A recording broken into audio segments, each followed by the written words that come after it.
Day catch వారి కొరమీనులు, రొయ్యలు పూర్తి స్థాయి నాటు రకానివి. చాలా టెండర్ గా, చాలా టేస్టీగా ఉంటాయి. డే క్యాచ్, ఏ ఫార్మర్స్ అవుట్లెట్. నమస్తే, వెల్కమ్ టు రియాలిటీ చెక్. ప్రస్తుతం మనతో పాటు ఉన్నారు సామాజిక ఉద్యమకారులు తురగా శ్రీరామ్ గారు. నమస్తే అండి శ్రీరామ్ గారు. నమస్తే అండి. సార్, ప్రస్తుతం ఎక్కడ చూసినా నటకిరీటి రాజేంద్ర ప్రసాద్ గారు చేసిన వ్యాఖ్యలకి సంబంధించి పెద్ద దుమారం రేగుతోంది. చిన్నవాళ్ళం, మేము ఇంతకు మించి గట్టిగా అనలేవు, మాట్లాడకూడదు కూడా. మీరు ఎలా చూస్తారు? రాజేంద్ర ప్రసాద్ కి నోటిదోల రాజేంద్ర ప్రసాద్ అని, ఆయనకి డాక్టర్ రాజేంద్ర ప్రసాద్ తీసేసి నోటిదోల రాజేంద్ర ప్రసాద్ అని పేరు పెడితే బాగుంటుంది. ఆ నోటి దోల వల్ల ప్రతిసారి, ఒకసారి కాదు, ప్రతిసారి కూడా ఇలాగే నోటికి వచ్చినట్టు మాట్లాడడం అనకూడదు, నోటికి వచ్చినట్టు వాగటం. దానివల్ల అందరిలోనూ అతనికి ఉన్న టాలెంట్, అద్భుతమైన టాలెంటెడ్ హీరో చివరికి ఒక చీప్ వ్యక్తిగా మారిపోయాడు. జనం దృష్టిలో చీప్ మనిషి ఇతను అన్న స్థాయికి అతను దిగజారిపోయాడు. ఇది చాలా దురదృష్టం. ఒకసారి కాదు, 2 సార్లు, మరి ఒకసారి ఏమో సారీ కూడా చెప్పాడు. అంతకుముందు ఒకసారి సారీ చెప్పాడు. అయినా సరే అతనికి బుద్ధి రావట్లేదు. ఆ నోటి దోల అనేది అహంకారం, ఒక రకంగా అహంకారం కూడా. అందరికీ తెలుసు, సినిమా ఇండస్ట్రీలో అతనికి ఉన్న అహంకారం గురించి అందరికీ తెలుసు. ఎవరిని గౌరవించి మాట్లాడడం అనేది తెలియని వ్యక్తి ఎవరైనా ఉన్నారంటే రాజేంద్ర ప్రసాద్ అని ఫస్ట్ ప్లేస్ లో చెప్పుకోవచ్చు.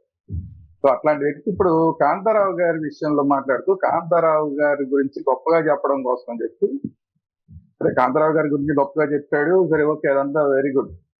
కానీ అది మాట్లాడుతూ కాంతారావు గారి గురించి చూసి తమిళ హీరో మన ఎన్టీ రామారావు గారితో సమానమైన ఎంజీఆర్ గారు మాట్లాడడం అనేది ఎంత దుర్మార్గం అండి అసలు. అది వేరే ఇండస్ట్రీ, మన ఇండస్ట్రీకి సంబంధించిన వాళ్ళని మాట్లాడితేనే అసలు ఎట్టి వయసులో క్షమించడానికి వీల్లేదు. అట్లాంటిది పక్క ఇండస్ట్రీ వాళ్ళని కూడా ఎట్లా అవమానిస్తాడండి ఆయన. అది కూడా ఎంజీఆర్. ఎంజీఆర్ అంటే సేమ్ మనకి ఇక్కడ ఎన్టీఆర్ ఎలాగో అక్కడ ఆయన కూడా సేమ్. అలాగే ఈయన ఇక్కడ ముఖ్యమంత్రి ఎలా అయ్యాడు, ఈయన కన్నా ముందే ఆయన ఎంజీఆర్ గారు కూడా ముఖ్యమంత్రి అయ్యాడు తమిళనాడుకి. అలా ప్రజల్లోనూ లీడరు, ఫ్యాన్స్ లోనూ లీడర్ అయిన, ఫ్యాన్స్ లో పెద్ద హీరో అయిన, టాప్ హీరో అయిన ఎంజీఆర్ గారిని పట్టుకుని అంత మాట అంటాం అనేది ఎట్టి బస్సులో క్షమించరాని నేరం ఇది. సరే, అలాగా టాలీవుడ్ వాళ్ళు అంటే ఆటోమేటిక్ గా రియాక్ట్ అవుతున్నారు. నడిగర్ సంఘం వాళ్ళు ఆల్రెడీ రియాక్ట్ అయ్యారు. నాజర్ గారు రియాక్ట్ అయ్యారు, విశాల్ గారు రియాక్ట్ అయ్యారు, ఇంకా కొంతమంది రియాక్ట్ అవుతున్నారు. అసలు రియాక్ట్ అవ్వడం కరెక్ట్, రియాక్ట్ అవ్వకపోతే తప్పు. అసలు నడిగర్ సంఘం కానీ లేదంటే తమిళ్లో ఎవరైనా సరే దీని మీద రియాక్ట్ అయ్యారంటే మనం పెద్ద ఆశ్చర్యపోకలేదు. అవ్వకపోతేనే ఒక రకంగా తప్పు. ఎందుకంటే వాళ్ళకి ఆత్మాభిమానం ఉంటుంది కదా. ఏంటి అసలు ఆ మాట ఏంటి, వాళ్ళకి పిచ్చి మాట కాకపోతే ఎవరిని చూసి అట్లా చేస్తారండి అసలు. ఆయన గురించి, కాంతారావు గారి గురించి ఎంతన్నా గొప్పగా చెప్పొచ్చు, కానీ అవతల మనిషిని తక్కువ చేసి మాట్లాడకూడదు కదా. కాంతారావు గారు గొప్ప వ్యక్తి, ఆ రోజు ఉన్న జానపదాల్లో టాప్ హీరో, ఇవన్నీ చెప్పొచ్చు. కానీ ఇట్లా వేరే వాళ్ళని, అది కూడా ఎంజీఆర్ స్థాయి నాయకుడిని, ఎంజీఆర్ అంటే మామూలు విషయం కాదు. ఒక పార్టీని స్థాపించి ఆయన పార్టీని ప్రజల్లోకి తీసుకెళ్లి ముఖ్యమంత్రి కూడా అయ్యి, తర్వాత ఆయన వారసులందరూ ముఖ్యమంత్రులు అవుతుంటే, వారసులు అంటే జయలలిత ముఖ్యమంత్రి అయింది. ఆ తర్వాత మిగతా వాళ్ళందరూ, ఇప్పుడు కూడా అన్నా డిఎంకే అనేది చాలా ప్రధానమైన పార్టీ. అలాంటి పార్టీ వ్యవస్థాపకుని పట్టుకుని, అంత పెద్ద హీరోని పట్టుకుని అట్లా మాట్లాడడం ఏమాత్రం సంబంధించడం కాదు. ఖచ్చితంగా రాజేంద్ర ప్రసాద్ క్షమాపణ చెప్పాలి. రాజేంద్ర ప్రసాద్ క్షమాపణ చెప్పకపోతే అసలు తెలుగు నటినటు సంఘం మా ఏదైతే ఉందో మా వాళ్ళు ఇతరుని అసలు సస్పెండ్ చేయాలి. అసలు మాలో సస్పెండ్ చేయాలి. ఒకసారి అంటే ఊరుకోవచ్చు, 2 సార్లు అంటే ఊరుకోవచ్చు, 2 సార్లు అంటే మరి తమాషా అయిపోయింది రాజేంద్ర ప్రసాద్కి. అంతకు ముందు కూడా నా దగ్గర పెద్ద లిస్టే ఉంది. ఆలీని పట్టుకుని లకారంతో మాట్లాడాడు, లా కొడుకు అని మాట్లాడాడు. తర్వాత రోజాని పట్టుకుని దాన్ని నేను ఇండస్ట్రీకి పరిచయం చేసింది నేనే, దాన్ని అంటే రోజాని పట్టుకుని దాన్ని అంటే మహిళల మీద కూడా గౌరవం లేదు, మైనారిటీ వ్యక్తి అన్ని కూడా గౌరవం లేదు. ఆలీని పట్టుకుని లకారంతో. తర్వాత ఇంకా కాదంబరి కిరణ్ అయితే కాకి అంట, షార్ట్ నేమ్ అంట కాదంబరి కిరణ్. వీటన్నిటికీ ఒకటి కాదు, 2 కాదు, రవళిని అయితే మరి పాపం మరి అసలు బాడీ షేమింగ్ అసలు రవళిని అయితే గుండ్రాయి లాగా ఉందని చెప్పి బాడీ షేమింగ్ చేయడం అంటే ఉచ్చనీచం ఏమన్నా ఉంది అసలు. ఏ విషయంలో అయినా ఉచ్చనీచం చూడండి. ఒక మైనారిటీ వ్యక్తిని, ఒక మహిళని, మళ్ళీ ఇంకొక మహిళని పట్టుకుని గుండ్రాయి అని మహిళని కూడా బాడీ షేమింగ్ చేయడం, ఇక బ్రహ్మానందం గారిని అయితే ముసలిగుండవాడికి వైపు నువ్వు అని చెప్పి మాట్లాడు. ఎంత దుర్మార్గం అది. అంటే ఉచ్చం నీచం లేదండి, ఇతను ఉచ్చం నీచం లేదు. ఇలాంటి వాళ్ళు ఏదో ఒకసారి సారీ చెప్పి ఇంకెప్పుడు అసలు నేను మీడియాలోనే మాట్లాడిన, మీడియా గ్రహాన్ని కూడా అని చెప్పాడు. అందు చంపలు కూడా వేసుకుంటున్నా అని చెప్పాడు ఒకసారి. అయినా సరే బుద్ధి లేదు. అంటే ఆ నోటి దూల అటువంటిది, అహంకారం బ్లడ్ లో మొదటి నుంచి వచ్చేసిన అహంకారం ఏదైతే ఉందో, అహంకారం అతనితో అలా మాట్లాడిస్తుంది. సో శ్రీరామ్ గారు, అందువల్ల ఖచ్చితంగా ఇది అహంకారం అనుకోవాలా? లేదు అని అంటే ఆయన జీవితంలో తగిలిన ఎదురు దెబ్బ మనం చూసాం, చాలా బాధాకరం. అందువల్ల ఒకలాంటి అప్సెట్లోకి వెళ్ళిపోయారా? ఆ, ఇంకా ఏమనాలో ఏం మాట్లాడాలో తెలియక ఒకలాంటి ఫ్రస్ట్రేషన్లో ఎప్పుడు మైండ్లో ఫైట్ చేస్తూ ఉండి అలా అలా అందువల్ల అలా మాట్లాడేస్తున్నారా?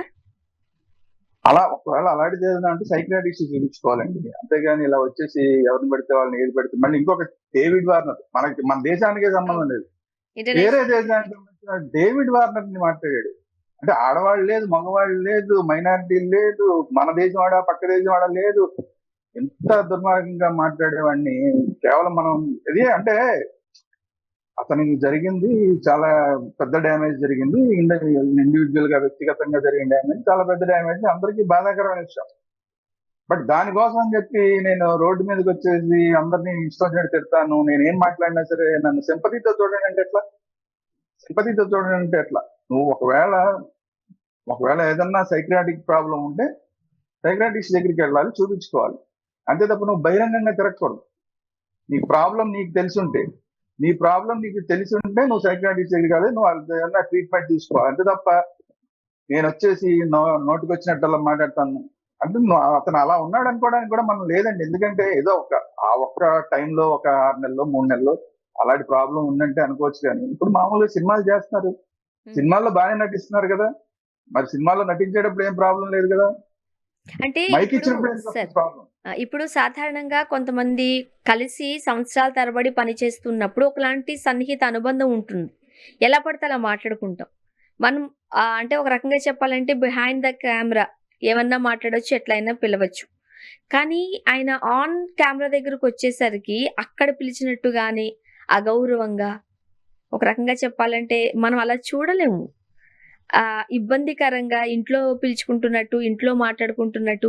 అంటే వీళ్ళకి నాకు ఇంత మంచి ర్యాపో ఉందని మనకి తెలియచేస్తున్నారా? లేదు అంటే నేను ఇంతే, నా భాష ఇంతే అని చెప్తున్నారా? ఆయనలోకి మనల్ని కన్విన్స్ చేయాలని అనుకుంటున్నారా? మీరు చెప్పింది 100% వాస్తవం అండి. వాస్తవంగా వీళ్ళందరికీ ఉన్న ఇంటిమసీ అది కరెక్టే. కానీ ఆన్ కెమెరా మాట్లాడకూడదు కదా. సభా మర్యాద ఉంటుంది కదా, సభా సంస్కారం ఉంటుంది కదా. ఈ సభా సంస్కారం లేదు కాబట్టి ఇప్పుడు మనం మాట్లాడుకుంటున్నాం. సభా మర్యాదలు పాటించట్లేదు, ఎట్టి లో పాటించట్లేదు కదా. అదే అంటున్నా, సభా మర్యాదని ఒకసారి కాదు 2 సార్లు కాదు కదా, ప్రతిసారినా. ఒకసారి అంటే పోనీ అనుకోవచ్చు, రెగ్యులర్ గా మనం మాట్లాడుకుంటాం కాబట్టి మనం చాలా క్లోజ్ ఫ్రెండ్స్ కాబట్టి. వాస్తవంగా కూడా అంతే. ఆలీ గారు వీళ్ళందరూ అలాగే మాట్లాడుకుంటారు, తప్పేం లేదు. వాళ్ళల్లో వాళ్ళు ఎన్ని మాట్లాడుకున్నా మనకి తప్పలేదు. కానీ ఆన్ కెమెరా సభా సంస్కారం లేకుండా మాట్లాడితేనే దీన్ని. ఇప్పుడు ఆలీ గారిని ఏదన్నా అన్నారనుకోండి, ఆలీ గారిని అన్నారని అనుకోరు, మైనారిటీలు అందరినీ అన్నారని అనుకునే ప్రమాదం కూడా ఉంటుంది.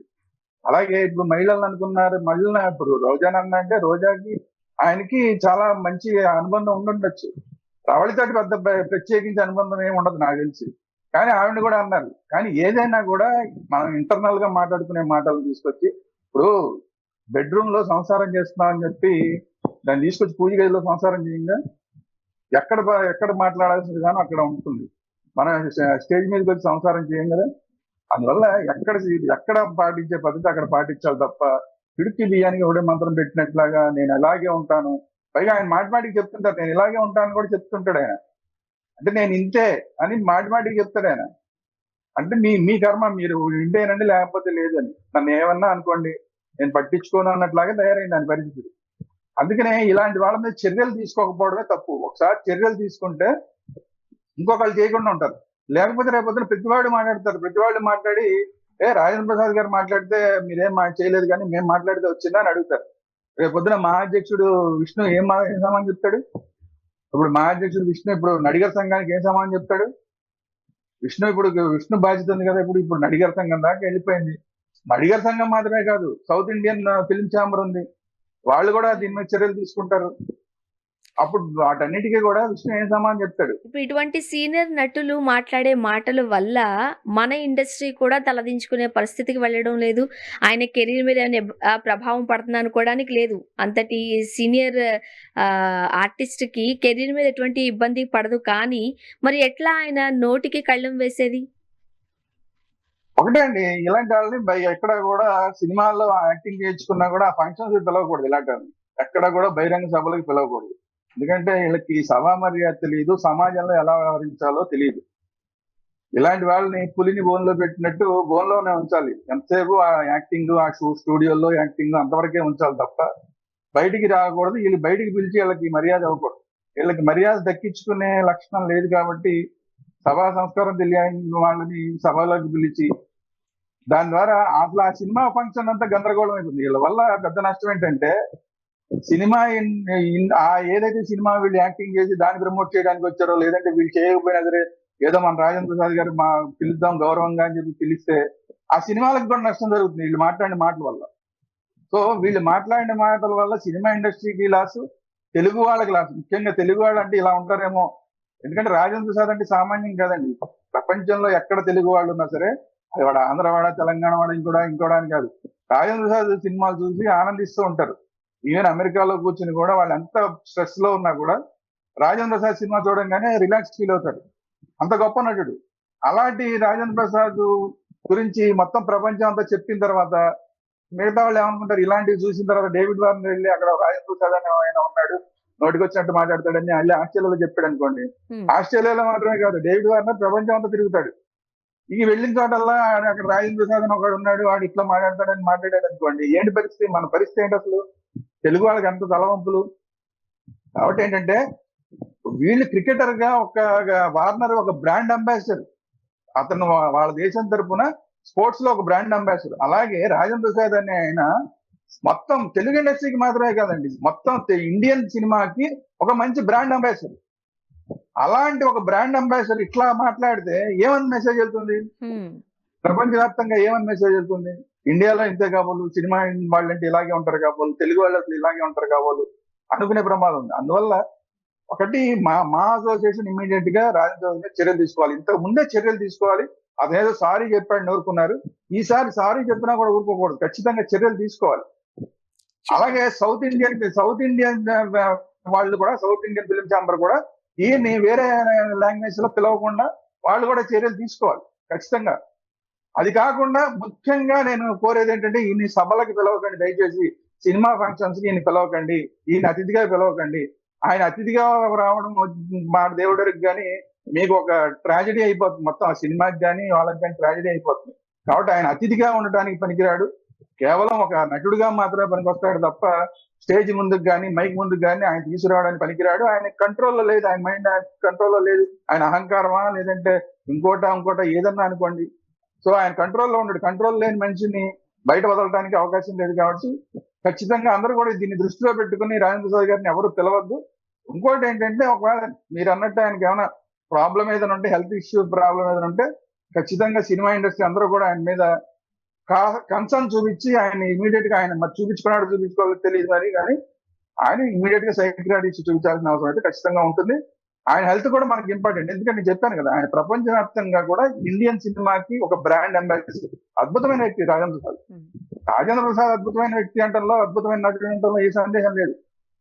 కానీ పరిస్థితులు చేయదాటిపోతున్నప్పుడు అలాంటి వాళ్ళని బయట తిరగనిస్తే ఆయనకున్న గౌరవం కూడా పోతుంది. రేపు పొద్దున మనం ఎంత గొప్ప నటు ఉంటే మనం కోల్పోతాం, మంచిగా మాట్లాడుకునే అవకాశం కోల్పోతాం. రాజేంద్ర ప్రసాద్ గురించి మంచిగా మాట్లాడుకునే అవకాశం ఎప్పుడు మాట్లాడినా రాజేంద్ర ప్రసాద్ తిట్టడమే అయిపోతుంది. సో అలాంటి పరిస్థితి రాజేంద్ర ప్రసాద్ రాకూడదు. ఎందుకు? ఇంకొకటి కూడా మీకు ఉదాహరణ చెప్తా. శోభన్ బాబు ఉన్నాడు, శోభన్ బాబుని ముసలి వ్యాఖ్యలు ఏమంటే నేను అన్నాడు. ఎందుకంటే నేను శోభన్ బాబుని నేను ఒక గ్లామరస్ హీరోగానే నన్ను అందరూ గుర్తుపెట్టుకోవాలి అని చెప్పి ఆయన మాట. అలాగే రాజేంద్ర ప్రసాద్ ఆయన డెసిషన్ తీసుకుని నేను ఇలాంటి సభలకు రాను అని ఆయన ఒక డెసిషన్ తీసుకోవాలి శోభన్ బాబు లాగా. అప్పుడు రాజేంద్ర ప్రసాద్ అనే ఆయన ఒక ఇండియన్ సినిమాకి, తెలుగు సినిమాకి అద్భుతమైన బ్రాండ్ అంబాసిడర్ గా అవుతాడు, అద్భుతమైన నటుడిగా చిరస్థాయిగా ప్రజలందరిలోనూ ఉంటాడు. లేకపోతే కనుక ఈ చెడు మాత్రమే జనంలోకి వెళ్ళి ఆయన దగ్గర ఉన్న మంచి, ఆయన అద్భుతమైన నటన ఇవన్నీ కూడా మిస్ అయిపోయే ప్రమాదం ఉంది. అది సినిమా ఇండస్ట్రీకి లాసు, తెలుగు ప్రేక్షకులకి లాసు. కాబట్టి రాజేంద్ర ప్రసాద్ స్వయంగా నిర్ణయం తీసుకుని రాకుండా ఉండాలి, లేకపోతే అతన్ని అందరూ పిలవకుండా ఉండాలి. మొత్తానికి ఫిలిం ఛాంబర్ మాత్రం, మా అసోసియేషన్ మాత్రం ఖచ్చితంగా ఆయన మీద చర్యలు తీసుకో. Okay. And next Rashmi Gautam గారి పైన జరుగుతున్న రచ్చన మనం చూస్తూనే ఉన్నాం. అమెరికా, ఇరాన్, ఇజ్రాయెల్ ఈ యుద్ధంలో మొదటి రోజులోనే మనం చూసాం ఖమేనీ గారిని హతమార్చారు. అక్కడ ఒక రకంగా చెప్పాలంటే ఇరాన్‌లో హర్షం వ్యక్తం చేశారు. మన దగ్గర కాస్త వ్యతిరేకత చూపించారు. దీనికి సంబంధించి ఆమె మాట్లాడిన వ్యాఖ్యలు సపోర్ట్ చేసేలా ఉంటే మీరందరూ అక్కడికే వెళ్ళిపోండి అని. పెద్ద వైరల్ అయిపోయింది. దుమారం అయిపోయింది. ఇప్పుడు తనకి బెదిరింపు కాల్స్ వస్తున్నాయి, మెసేజెస్ వస్తున్నాయి, ట్రోల్స్ చేస్తున్నారు అంటూ తను చెబుతూ ఉన్నారు. మీ వెర్షన్ ఏంటి? రష్మి గౌతమ్ దేశభక్తురాలు అన్నది తను నిరూపించుకునే ప్రయత్నం చేసింది. దానికి ఎవరు కూడా అధ్యక్షం చేయాల్సిన అవసరం లేదు. ఆ మాటలు మాట్లాడినందుకు ఆవిడ చంపేస్తాం అనే దాకా వెళ్తాం అనేది ఏమాత్రం కరెక్ట్ కాదు. ఒకవేళ భావజాలం వేరే వేరేగా ఉండొచ్చు. ఒకళ్ళ భావజాలం ఒక రకంగా ఉండొచ్చు, ఒకళ్ళ భావజాలం ఇంకో రకంగా ఉండొచ్చు. రష్మి నువ్వు మాట్లాడిన తప్పు, ఈ దేశం నుంచి వెళ్ళిపోమంటాం అనేది కరెక్ట్ కాదు అని చెప్పి చెప్తే ఏం ఇబ్బంది లేదు. కానీ చంపేస్తా అనే దాకా వెళ్తే మాత్రం అప్పుడు ఆ అమ్మాయిదే కరెక్ట్ అవుతుంది. వీళ్ళందరూ తప్పు అవుతారు. కాబట్టి ఏంటంటే రష్మిని చంపుదామని ఎవడో పిచ్చి వేషాలు వేస్తే మాత్రం చూస్తూ ఊరుకునే సమస్య లేదు. మీ హిందూ సంఘాలుగా ఖచ్చితంగా రష్మికి అండగా ఉంటాం. సమాచారం ఊళ్ళో పెళ్లికి ఏదో కుక్కలాడాడని ఎక్కడో ఎవరో కమ్మని ఎవరో చంపేస్తే అసలు మన దేశానికి ఏ సంబంధం? మన దేశానికి ఏ సంబంధం లేని వ్యక్తిని ఎక్కడో జరుగుతున్న గొడవల్లో, ఎక్కడో జరుగుతున్న యుద్ధాల్లో ఎవరో చనిపోతే ఈ దేశంలో హడావిడి చేసి అతని మీద కన్సర్న్ చూపిస్తే ఏ ఇబ్బంది లేదు. బట్ ఆ ర్యాలీలు చేసేవాళ్ళు ఆ ర్యాలీలు తీసేటప్పుడు భారతదేశానికి వ్యతిరేకంగా నినాదాలు చేయడాలు, వేరే దేశాలు జెండాలు పట్టుకు తిరగడాలు, ఇలాంటి పిచ్చి పనులు చేస్తున్నారు. కాబట్టి మీరందరూ బయటికి పోండి అని చెప్పాల్సిన పరిస్థితి వస్తుంది. ఓన్లీ కమేనీ కోసం మాట్లాడితే ఎవరికి ఇబ్బంది లేదు. నేనైనా కమేనీ కోసం నేనైనా అయ్యో జరిగిపోయింది, చాలా పొరపాటు జరిగిపోయింది అని అంటాను నేను కూడా. కానీ దానికోసం ర్యాలీలు తీసేటప్పుడు ఇండియాకి వ్యతిరేకంగా నినాదాలు చేయడం ఏదైతే ఉందో అది హర్ట్ చేస్తుంది. అటు నాలాంటి వాళ్ళనైనా సరే, రష్మి లాంటి వాళ్ళనైనా సరే అవి హర్ట్ చేస్తున్నాయి. ఇప్పుడు ఎందుకు అంతదాకెందుకు ఒక ముస్లిం లీడర్ స్టేట్మెంట్ ఇచ్చాడు, ఇరాన్ కి ఇండియాకి యుద్ధం జరిగిందనుకో ఎవరి పక్కన ఉంటామంటే మేము ఇరాన్ తరపున ఉంటామన్నాడు. ఈ దేశంలో బతుకుతూ, ఈ దేశం గాలి పిలుస్తూ, ఈ దేశం తిండి తింటూ, ఈ దేశం వచ్చే సౌకర్యాలను అనుభవిస్తూ ఇరాన్ తోటి గొడవలు వస్తే గనక ఇరాన్ ని సపోర్ట్ చేస్తా అన్నారంటే వీళ్ళ భావజాలం ఏదైతే ఉందో ఈ భావజాలం అనేది మాకు అందరికీ అధ్యక్షులు. అందుకే ఈ దేశం వదిలిపోండి మీరు అని చెప్పేది. రష్మి చెప్పిన అదే చెప్తుంది, నేను చెప్పిన అదే చెప్తా. మీరు ఉండటానికి వీల్లేదు ఇలాంటి దేశం. మీరు దేశ ద్రోహులు, మీరంతా దేశ ద్రోహులు. ఈ దేశాన్ని భరించాల్సిన అవసరం లేదు. కాబట్టి ఖమేనీ విషయం మాత్రం మీరు దుఃఖాన్ని విచారాన్ని వ్యక్తం చేస్తారా, దుఃఖాన్ని వ్యక్తం చేస్తారా, మీ బాధను వ్యక్తం చేస్తారా, నో ప్రాబ్లం. నాకు ఉంది ఖమేనీ చనిపోయాడు. నాకు అట్ ది సేమ్ టైం ఓని ఖమేనీ అన్న గొప్ప వ్యక్తి, ఏదో వాళ్ళ వరకు వాళ్ళ గొప్ప వ్యక్తి, భారతదేశానికి సంబంధించినంత వరకు ఏమాత్రం గొప్ప వ్యక్తి కాదు. ఖమేనీ అనేవాడు మొన్న ఆపరేషన్ సింధూర్ అప్పుడు కూడా మనకు వ్యతిరేకంగా పాకిస్తాన్కి అనుకూలంగా మాట్లాడాడు, టెర్రరిస్టులకు అనుకూలంగా మాట్లాడాడు. అంతకుముందు అనేక సందర్భాల్లో పాకిస్తాన్కి అనుకూలంగా మాట్లాడాడు. ఈ ఖమేనీ అనేవాడు వాడు పెంచుకున్న పిచ్చి కుక్కలు కొన్ని ఉన్నాయి, హమాస్, హౌతీ, హిజ్బుల్లా, వీళ్ళందరూ వచ్చి పాకిస్తాన్ లో మీటింగ్లు పెడతారు, టెర్రరిస్టులతో కలిసి మీటింగ్లు పెడతాడు. హమాస్ వాళ్ళు పెడుతున్నారంటే ఏంటి అర్థం? అంటే టెర్రరిస్టుల గ్రూపులన్నింటి పెంచి పోషించేది ఎవరయ్యా అంటే ప్రపంచవ్యాప్తంగా అందరికన్నా ఎక్కువ ఇరాన్ అంటే ఎవరు? Khamenei. Iran supreme leader Khamenei అనేవాడు చేసే పని ఏంటి? టెర్రరిస్టులను పంచి పోషించే కార్యక్రమం చేస్తాడు. ఇక్కడ పాకిస్తాన్ టెర్రరిస్టులు మన మీద దాడులు చేస్తుంటే వాళ్ళకి సహాయం చేసేది ఎవరు? ఖమేనీ. మరి ఖమేనీ అనేవాడు భారతదేశానికి, మన పాకిస్తాన్ టెర్రరిస్ట్ ఎంతో ఖమేనీ అనేవాడు కూడా అంతే, దేశం తరపున మనం చూస్తే. సో అలాంటి వాడిది మన దేశానికి వ్యతిరేకంగా మాట్లాడేవాడిని ఈ దేశంలో మేము అసలు వాడిని పొగుడుతామంటే మీరు దేశ ద్రోహుల కింద లెక్క. మీరు బాధపడండి, మీ మతానికి సంబంధించినంత బాధపడండి, నాకే అభ్యంతరం లేదు. నేను కూడా బాధపడతాను. ఎందుకంటే అతను లీడర్, పెద్ద సుప్రీం లీడర్ కాబట్టి, ఒక మతానికి చెందిన సుప్రీం లీడర్ కాబట్టి అతను అలా చేయడం కరెక్ట్ కదని నా ఉద్దేశం కూడా. బట్ హద్దులు మీరినప్పుడు రష్మికి పూర్తి స్థాయిలో మేము సపోర్ట్ చేస్తున్నాం. రష్మికి హిందూ సంఘాలన్నీ అండగా ఉంటాయి ఖచ్చితంగా. ఆల్రెడీ నా స్టేట్మెంట్ కూడా ఇవ్వడం జరిగింది, అన్ని మీడియాలోనే వచ్చింది. రష్మికి ఖచ్చితంగా మేము అండగా ఉంటాం. ఇలాంటి పిచ్చి వేషాలు వేసే వాళ్ళు రష్మిని ఇచ్చేస్తాం అనే వాళ్ళని ఖచ్చితంగా దేశం వదిలిపోమని నేను కూడా చెప్తాను. అండ్ మరొకటి, రైట్ వింగ్ కి సపోర్ట్ చేసిన ప్రతిసారి తన పైన ఇటువంటి దాడులు, మాటల దాడులు జరుగుతూనే ఉన్నాయి. ఎలా చూడాలంటారు? అంటే మా కొన్ని విషయాల్లో విభేదాలు ఉంటాయండి. రైట్ వింగ్ కి లెఫ్ట్ వింగ్ కి ఎప్పుడైనా విభేదాలు ఉంటాయి. ఉమ్, విభేదాలు ఉన్నప్పుడు ఒక స్థాయి వరకు మాట్లాడుకోవడం అవుతూ తప్పులేదు. నేను ఒకళ్ళని విమర్శించినా వేరే వాళ్ళు నన్ను విమర్శించొద్దని నేను చెప్పను. నేను ఒకళ్ళని విమర్శించినప్పుడు నన్ను విమర్శించొద్దని నేను అడిగి చెప్తా. నీకు కూడా విమర్శించే హక్కు ఉంది, నాకు కూడా విమర్శించే సేమ్ మనకి మన భావ వ్యక్తీకరణకి మనకు స్వేచ్ఛ ఉంది. But at the same time ఆ భావ వ్యక్తీకరణ అనేది దేశానికి ఇబ్బంది కాకూడదు, దేశద్రోహులుగా మనం మారకూడదు, లేదంటే ఒక మతం మీద దాడి చేసే పరిస్థితుల దాకా రాకూడదు. ఉమ్, అంతవరకు వెళ్తే మాత్రం నువ్వెంతంటే నువ్వెంతనే నువ్వు అసలు దేశంలోనే ఉండడానికి వీల్లేదనే దాకా వస్తుంది, ఖచ్చితంగా వస్తుంది అది. అందుకే నేను చెప్తున్నా, భావ వ్యక్తీకరణ ఏం తప్పలేదు. వాళ్ళు కూడా మనల్ని వాళ్ళ స్వేచ్ఛగా మమ్మల్ని విమర్శించవచ్చు, ఇబ్బంది ఏం లేదు. కానీ దేశద్రోహం చేయకండి, మతాల మధ్య విద్వేషాన్ని సృష్టించే కార్యక్రమం చేయకండి, అది నేను చెప్తాను. అండ్ మరోపక్క ఐపీఎల్ లో మనం చూసాం సన్ రైజర్స్ పాకిస్తాన్ స్పిన్నర్ ని అబ్రామ్ అహ్మద్ ని ఆప్షన్ లో తీసుకున్నారు. ప్రస్తుతం ఆ పరిస్థితులు పాకిస్తాన్ కి మనకు ఉన్న పరిస్థితులు మనం చూసాం. సింధూర్ ఆపరేషన్ తర్వాత, పెహల్గాం లో జరిగిన దాడి విషయం తర్వాత సత్సంబంధాలు లేవు. ఎలా చూడాలి? కావ్య బాబకి బాగా డబ్బు ఎక్కువైంది, ఏం చేసుకోవాలో తెలియట్లేదు, ఏం ఒళ్ళు పోయి తెలియట్లేదు కావ్య బాబకి. ఈ దేశంలో బతుకుతూ ఈ దేశానికి వ్యతిరేకంగా చేసే పనులకి దిగుతోంది.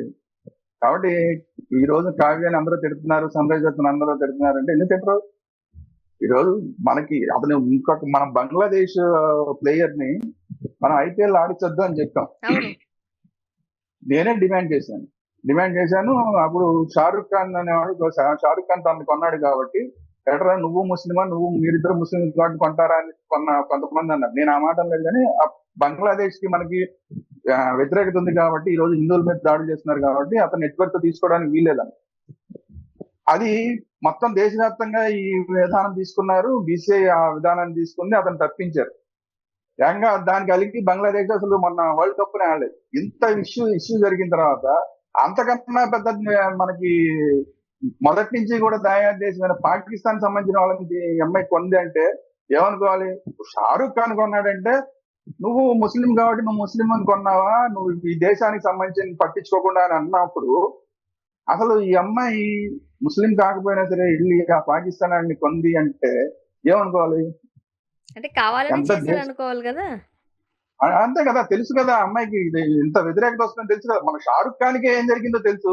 షారుఖ్ ఖాన్ వెంటనే సారీ కూడా చెప్పాడు, అతను వెంటనే వెనక్కి పంపించేశాడు. అదే కదా అసలు గొడవ అంతా అక్కడే.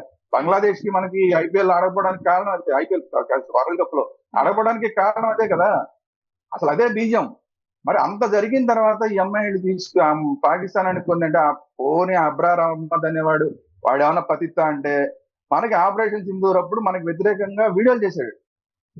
పాకిస్తాన్ లో కూర్చుని లీగల్ గా అందరూ టీకాలు తాగుతూ మన మీద వీడియోలు చేశారు మన సైనికులు వ్యతిరేకంగా. అంటే అట్లాంటి వాడిని కొన్నది అంటే ఏమనుకోవాలి?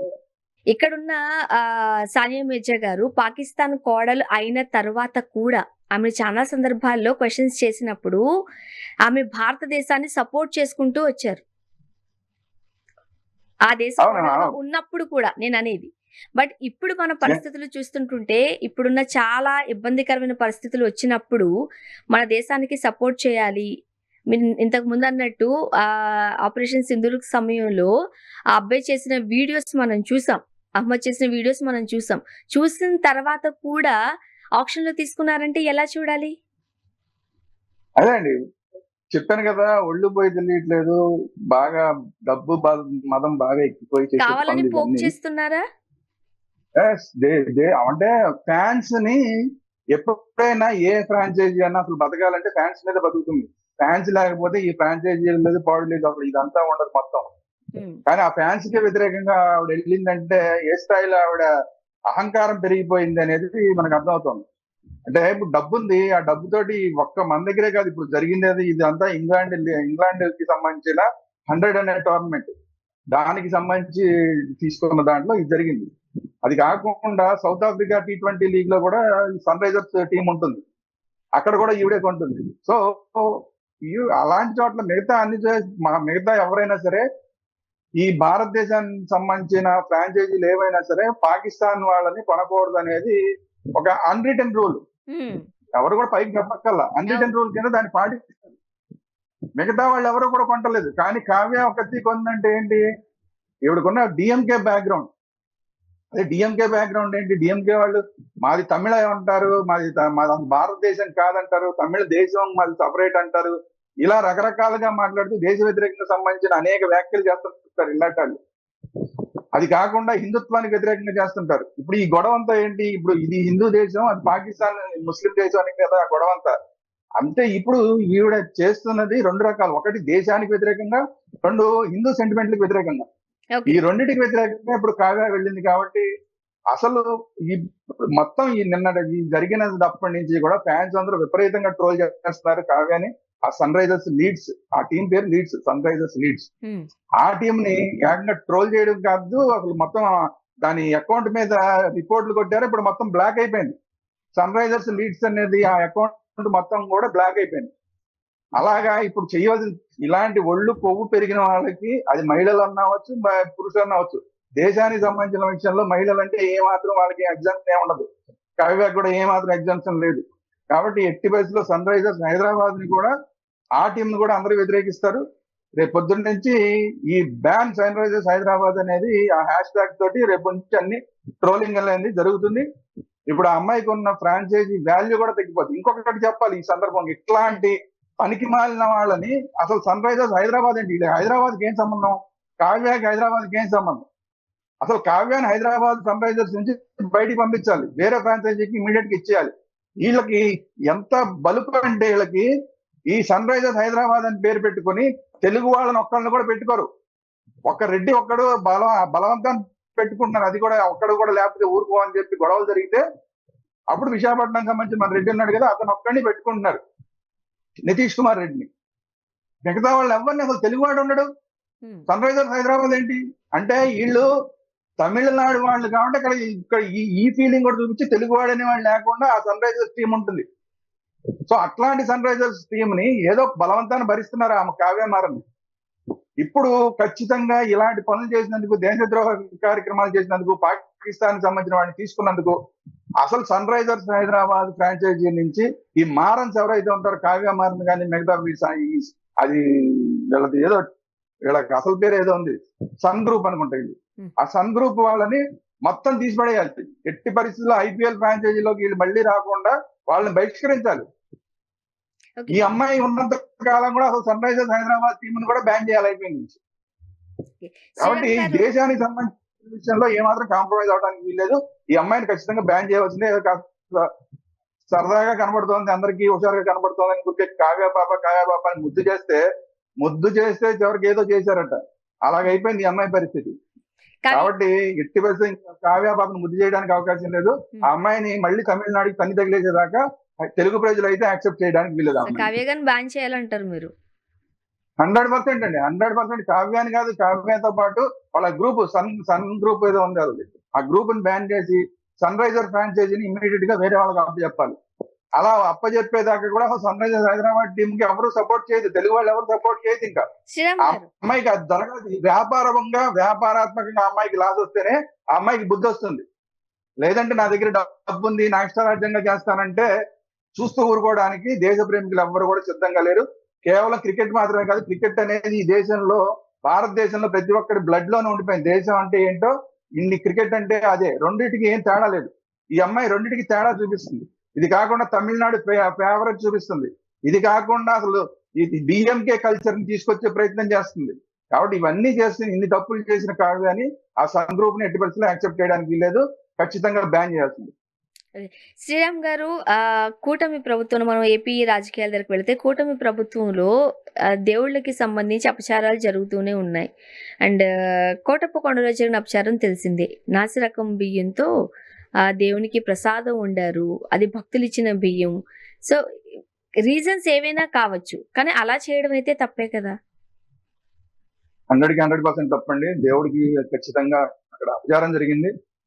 ఏదో ఈవో వచ్చేసి అంతా బయటకు వచ్చిన తర్వాత, గొడవ అయిన తర్వాత ఏదో పొరపాటు అయిపోయిందని చెప్పడం కాదు. దేవుడికి నైవేద్యం పెట్టారంటేనే, దేవుడికి నైవేద్యం పెట్టారా లేదా అది ఒక డౌట్. పెడితే ఇంకా పెద్ద ప్రమాదం, పెట్టకపోతే కూడా ఓకే. పెట్టకపోతే ఆ ముందే చూసి బాగలేదు అన్నం అని చెప్పి బయట పారేసినా కూడా, అసలు దీనికి కారకులు ఎవరు? అనేది దాని మీద ఖచ్చితంగా విచారణ జరగాలి. ఇప్పుడు ఊరికే మనకి ఇప్పుడు వస్తున్న వార్తల ప్రకారం చూస్తే ఏదో ఈవోను అర్చకులు కలిసి ఏదో ప్రెస్ మీట్ పెట్టి మాట్లాడారు, సారీ చెప్పారు, ఎంక్వైరీకి ఇంకెప్పుడు జరగదని ఆదేశించారు. చెప్పారని, ఎంక్వైరీకి ఆదేశించారని వస్తుంది కానీ ఇంకా ఎవరికి దాని మీద బాధ్యులు చేయలేదు. ఉమ్, ఫస్ట్ బాధ్యులను చేయాల్సిన అవసరం ఉంది, బాధ్యులను చేసి శిక్షించాల్సిన అవసరం ఉంది. రెండోది కొంతవరకు నయం ఏంటంటే కనీసం గుర్తించారు దీన్ని, అదే పెట్టేసి దాన్ని అలా కంటిన్యూ చేసేయకుండా కనీసం బయట పడేసే అంత చేశారు. అసలు మామూలు భక్తులు ఇచ్చేది రకరకాల బియ్యం ఉంటాయి, అసలు వాటిని ఎట్లా వాడారు? ఎంత మినిమం కామన్ సెన్స్ ఉండాలి కదా వాడాలంటే. భక్తులు ఇచ్చేది అన్న నీకు సోనా మసూరు లేదంటే నీకు బాగా మంచి బియ్యం ఇలాంటివన్నీ వేస్తారు. రకరకాల వాళ్ళు ఏదో అందులో పేదలు ఉంటారు, డబ్బున్న వాళ్ళు ఉంటారు, రకరకాల వాళ్ళు ఉంటారు. అసలు ఆ బియ్యం కూడా రకరకాల బియ్యం ఉంటాయి, ఒక రకం బియ్యం కూడా కాదు. కాబట్టి అలాంటి దాంట్లో ఎలా చేశారు, అంత మూర్ఖత్వంగా ఎలా చేశారు అనేది ఒకటి.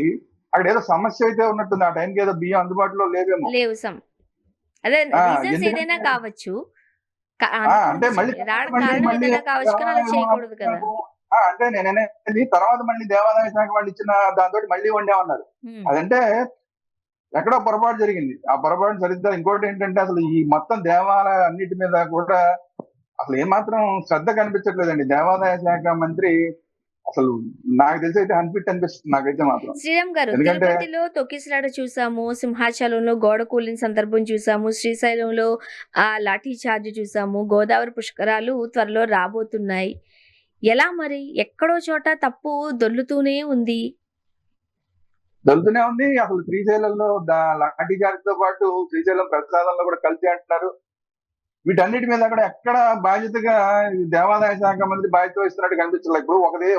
ఇప్పుడు కోటప్పకొండ గురించి మాట్లాడుకుంటే సరే, అక్కడ ఒక ఈవో గురించి మాట్లాడుకుంటున్నాం. ఇక్కడ ఇలా ఎంతమంది ఈవోల గురించి మాట్లాడాలి, ఎంతమంది అధికారుల గురించి మాట్లాడాలి? ఓవరాల్ గా రెస్పాన్సిబిలిటీ ఎవరిది? దేవాదాయ శాఖ మంత్రిది రెస్పాన్సిబిలిటీ. దేవాదాయ శాఖ మంత్రి ఆ నెల్లూరులో కూర్చొని మాట్లాడతాడు తప్ప శ్రీశైలం వెళ్ళాడా? శ్రీశైలం వెళ్ళి అక్కడ ఏంటి పరిస్థితి అనేది గమనించాడా? అక్కడి నుంచి మాట్లాడాడా? లేదు. లేదంటే శ్రీకాకుళంలో ఇష్యూ జరిగింది, అక్కడికి మొత్తం అందరూ మంత్రులు వెళ్ళారు, జనసేన వాళ్ళు వెళ్ళారు, కానీ ఈ మంత్రి మాత్రం దేవాదాయ శాఖ మంత్రి మాత్రం నెల్లూరు నుంచి స్టేట్మెంట్ ఇస్తాడు, ఒక ప్రెస్ మీట్ పెట్టి. అట్లా ఎక్కడే జరిగినా సరే ఆయన ఎక్కడుంటే అక్కడి నుంచి స్టేట్మెంట్ ఇస్తాడు తప్ప వెళ్దాం, అసలు అక్కడ వెళ్ళి పరిస్థితులు గమనిద్దాం, ఏది అసలు ఏమాత్రం బాధ్యతారాహిత్యంగా ఉంది. ఇలాంటి మంత్రి ఉంటే, ఇలాంటి దేవాదాయ శాఖ మంత్రి ఆధ్వర్యంలో రేపు ఒకవేళ మీరు అన్నట్టు ఆ పుష్కరాల సందర్భంలో గనక సరిగా కార్యక్రమాలు జరగకపోతే ఇక్కడ లక్షలాది మందికి సంబంధించిన ఇష్యూ అది. సో అక్కడ ఏదైనా జరిగితే ఏంటి? గతంలో ఒకసారి పొరపాటు జరిగింది, అక్కడ కొంతమంది ప్రాణాలు కోల్పోవడం జరిగింది గత పుష్కరాల్లో, ఇదే గోదావరి పుష్కరాల్లో. మరి ఇలాంటి బాధ్యతారహితమైన మంత్రి ఉంటే మరి గోదావరి పుష్కరాలు రేపు పొద్దున ఎలా జరుగుతుంది, బాగా చక్కగా జరుగుతాయని ఎలా భావించగలం? కాబట్టి మేము హిందువులుగా చూస్తే కూడా ఈయన మీద చాలా అసలు ఏమాత్రం సాటిస్ఫాక్షన్ గా లేవండి ఈ దేవాదాయ శాఖ మంత్రి మీద. అసలు నేను చంద్రబాబు నాయుడు గారిని అడుగుతున్నాను, మీరు ఆ దేవాదాయ శాఖ మంత్రి బాధ్యతగా పనిచేసేలాగా చేయండి, లేదంటే ఆయన తప్పించి వేరే దేవాదాయ శాఖ మంత్రులను పెట్టండి. ఇదే దేవాదాయ శాఖ మంత్రి ఆధ్వర్యంలో పుష్కరాలు జరిగితే మాత్రం చాలా కష్టం అయిపోద్ది. దానివల్ల కూటమి ప్రభుత్వానికి ఇబ్బంది వస్తుంది, సరైన పర్యవేక్షణ ఉండదు. కాబట్టి ఖచ్చితంగా వీటన్నిటి మీద, దేవాలయాల మీద జరుగుతున్న విషయాలన్నిటి మీద కూడా దేవాదాయ శాఖ మంత్రిని పిలిచి మాట్లాడి వాస్తవంగా ఏం జరుగుతుంది ఏంటన్న దాని మీద ఒక రివ్యూ చేసి ఒక స్టేట్మెంట్ ముఖ్యమంత్రి గారు అయితే ఇవ్వాల్సిన అవసరం ఉంది. 1 కాదు 2 కాదు, వరుసగా జరుగుతున్నాయి దేవాలయాలకు సంబంధించి. సో ఇది హిందువులందరికీ కూడా చాలా ఆందోళనకరంగా ఉంది. కాబట్టి ముఖ్యమంత్రి గారు మంత్రి మీద చర్యలు తీసుకుంటారా, ఎవరి మీద చర్యలు తీసుకుంటారు, ఇమ్మీడియట్ గా చేసి ఒక బాధ్యతాయుతమైన పరిస్థితిని ఈ దేవాదాయ శాఖకు సంబంధించి కల్పించాల్సిన అవసరం అయితే ఖచ్చితంగా కనబడుతుంది. థ్యాంక్ యూ సో మచ్ అండి శ్రీరామ్ గారు, మీ అభిప్రాయాలు పంచుకున్నారు. థ్యాంక్ యూ అండి. ఇది వాళ్ళ రియాలిటీ చెక్. Stay tune.